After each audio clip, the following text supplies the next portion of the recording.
Haga amma jechuudha dhugaa rabbiin xumura. Wada biikuna bakka taa'aniin qixxaatee jira. Maal jechuudha? Achi asaa itti godhanii kan jedhanii hidda keessa godhanii horeen sitti gartu. Kun argaa jiru odeessuun beekamu. Wada bii olitti ol darbee jira. Yoo isinitti mul'atu. Ishee kanadha. Warri baadiyyaa keessa jiraatan irra taa'anii kana sabree mata itti naqne taaksifamee itti tattaafate waa hedduu kan waan ittiin ta'e zeetan chaarjarii hedduu rakkisaadha keessee akkasitti waraabbachuun akkasiin isiniin jedha warri argitanii of kanaa jedha maatii jiru kiristaana waan ta'eef akka aadaatitti waan akkasii hojjetamuu qaba. Somanaa akkasii hojjechuu wajjin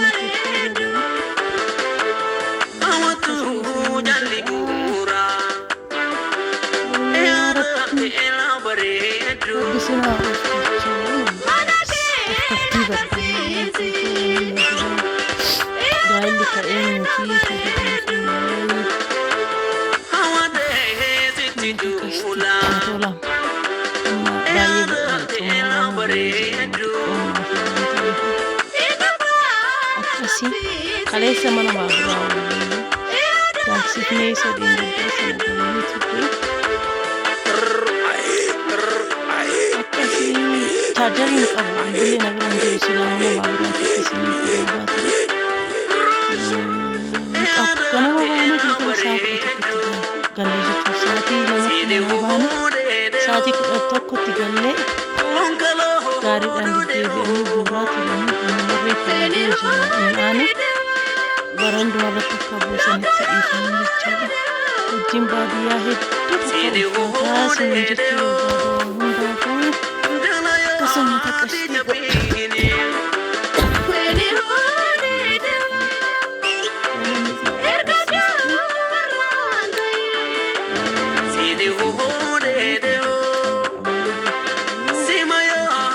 guyyaan irra 29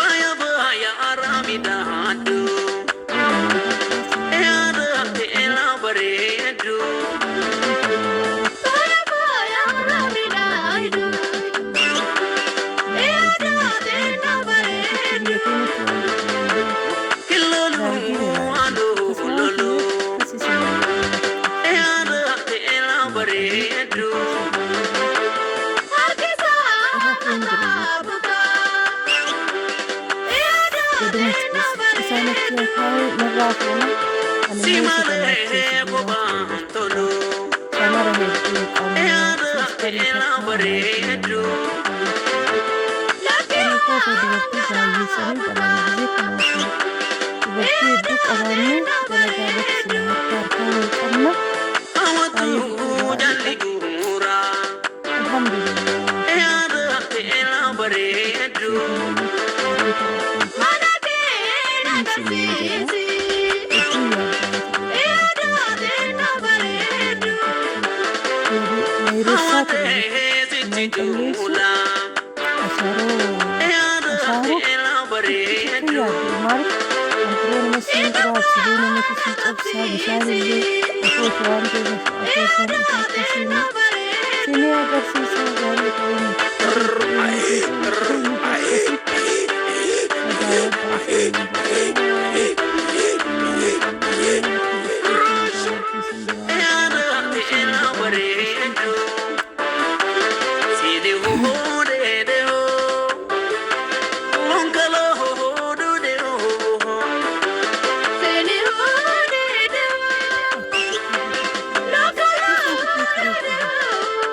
See the